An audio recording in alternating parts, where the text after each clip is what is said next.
Previously on BNGR. When I reviewed Pokemon Black and White, I said it was very unrefined. A lot of great additions were made to the formula, but the game took way too many steps back in terms of advancements from previous versions and a pretty linear campaign. But Pokemon Black and White 2 has the potential to be that must-buy Pokemon game, the strongest game the series has seen so far. Does this series' first numbered sequel live up to its expectations? Yeah, definitely. But yeah, it does. You know, I just built up all this tension and you just threw it all away. Why do I even bother? Why do I even... I quit? Why? Ugh. Hello? Oh, whatever. Now you're reviewing with power.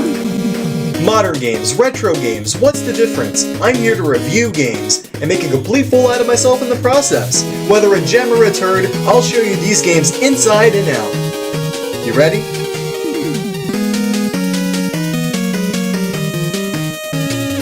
Balrog's Nintendo Game Room. Oh, that new box smell. Whoa! This is awkward. So as you could imagine, I was really hyped for Pokemon Black and White 2 to come out, especially after all the cool marketing it got. I got this mini magazine when I purchased the game. Not bad, GameStop. There was that cool anime trailer, even though the voice dubs were... Why was Sharon voiced as Sonic, and why is my rival Goku? I'm not getting the resemblance here. And of course there was the PETA campaign, but no one really cares about those guys. Anyway, back on topic, you guys came for what my opinion is on this game. And what I believe is that this game is a sequel that brings out all the potential that the original games had. So let me show you what I'm talking about. So this game begins in the southwestern lands of the Unova region, a completely new area that was, well, grass in the original. Now you don't need to be a freaking brain surgeon to figure out this game's beginning. You're a new trainer trying to become the champion, you get the Pokédex and whoosh, you're out on your own. However, with this game, Game Freak tried to keep things fresh by using something not fully realized before. Reoccurring characters. For example, Bianca is now Professor Juniper's assistant who actually gives you your first Pokemon. Sharon is the new first gym leader, in which you're his first opponent. Heck, you get to train at Alder's house, you know how freaking cool that is? These guys and many other characters will be showing up on your new journey, and seeing everyone after the 2 in-game years that have passed is quite the treat. And that's something I really like about these games. If you played the originals, you have to admit the first 2 badges or so were, well, boring.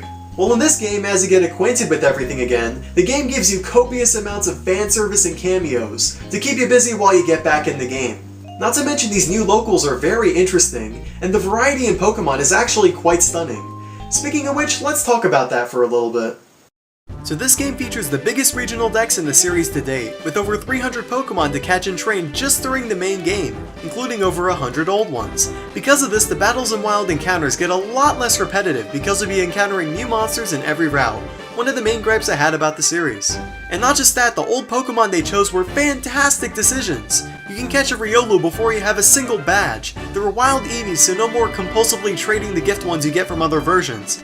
Welcome back, my old friends.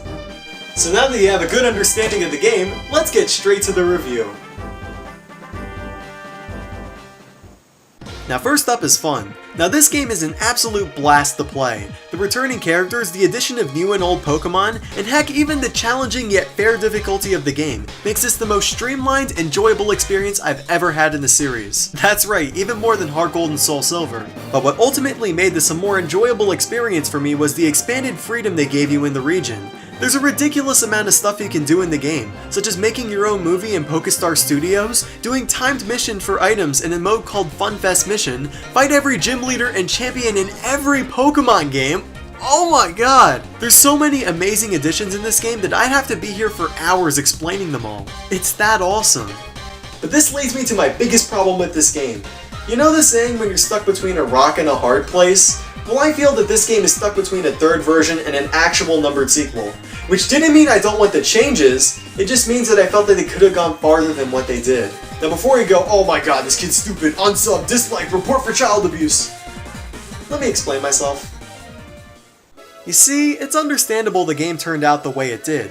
When the original games were completed, Game Freak stated that instead of just making a third version, they wanted to see what happened to the characters after the game ended. But that's also where the problem starts. You see, the original Black and White were in development for about 4 years, while this game didn't even get 2. Throw in the fact that the DS was already a dying system. I mean, come on, the 3DS had already been out for a year and a half, and you can see why they made the rush. And since they didn't want to screw over players who wanted to see what happens and don't have a 3DS, well, they just tweaked the current engine they had. Now what's interesting about this game is that even though half of these places are reused, they managed to add something new to the equation. Castelia City now has sewers you can explore.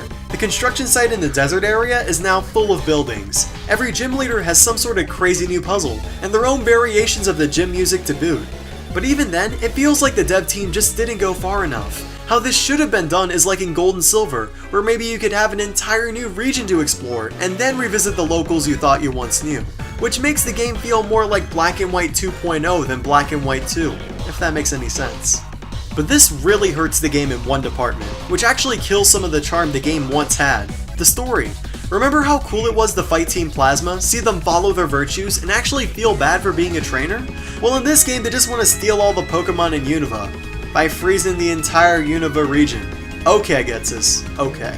Oh, whoa, wait, you got an airship? Oh, I guess it's okay then. In other words, the plot is a major step back and actually leaves some questions unanswered. Like, I don't know, what happened to my main character from the original? I mean, I kinda saved the world, you know? Guess that's not all that important. But despite its faults, and not giving too much away, this game is still loads of fun to play. Yeah, the story kinda sucks and a lot of places are reused, but what's here I love. Check. Wow, it was a really bad check. Now second up is looks. Now this game definitely looks better than its predecessor. The battle backgrounds look a lot cleaner, the overworld is a lot more detailed and impressive, and every single trainer has animations. You know how cool that is? Well, I guess except the youngster, because for some reason it looks like he's freaking jerking the air. But despite these improvements, your Pokemon sprite still looks a little pixely, and there's not that much detail in battle besides the little circles you stand in and the background. I mean, they added it in Pokestar Studios, so it's obvious the engine can take it, which is why I'm disappointed that it wasn't fully utilized. Check. And third up is sound. Oh my god. This soundtrack is hands down the best in the entire series. The combination of returning and remixed themes, the awesome new themes like the rival theme, and I hope you're ready for this, every single gym theme and champion theme in the entire series. They're all here for the World Tournament battles and they sound, oh god, it's beautiful. Check plus. And fourth up is length. Now unlike the original game, there's so much to do in this game. Funfest missions, the World Tournament modes, the metric ton of post-game content and battles, over 300 Pokemon to catch, a 20 to 30 hour main quest, even different difficulty levels. But wait, let's talk about that last one for a second. The way they did this is stupid because it pretty much requires 2 versions or a friend with the other version. You see, you must beat the first game with one version, and then transfer it over to another one before you start the second version if you want to do it from the beginning. And don't say, oh, well it's fine, you just look up what you have to do. Because when I looked it up, it spoiled who the champion was for me. You know how stupid that is? I just hate how complicated they made this when it should be just an option like in most games. Despite that one little gripe though, this game is fantastic replayability. Check plus. In conclusion, Pokemon Black and White 2 is simply an amazing game. The ridiculous amount of new content makes it far superior to just the third version, and even though it's not perfect, it's still a very fun game nonetheless. And at least to me, this game in many ways feels like a goodbye to the Pokemon we once knew. We fought every gym leader, finished loose ties from the first game, and got almost everything fans have been craving for in the series. Black and White 2 is by far the most enjoyable experience I've had with the series, but it's still missing a few things that made the originals great, and didn't go far enough with the game, though that's not necessarily their fault. So in this review, my score is kinda split up. If you didn't play the original games or you hated the first game, I'm gonna give this game a check. But if you loved the first game and you go in expecting a third version, you will be blown away, so check plus for those people. So I guess that makes it Gossam. I think that's right. Just about right. Alright, well that concludes my review. Be sure to always like, favorite, and subscribe if you like what I do, and next week I will be back with absolutely nothing because... I'm taking a week off to work on Ruby and Sapphire 101, which will go over the history of that generation, so hopefully you guys will look forward to that. In the meantime, check out these 2 videos right here, follow me on Facebook and Twitter to get daily updates, and freaking, I don't know, when I make mac and cheese. I don't know. I'll let you guys know when that happens. So, I'll just sit here while you guys, you know, check out the nice little videos and see if you want to click something.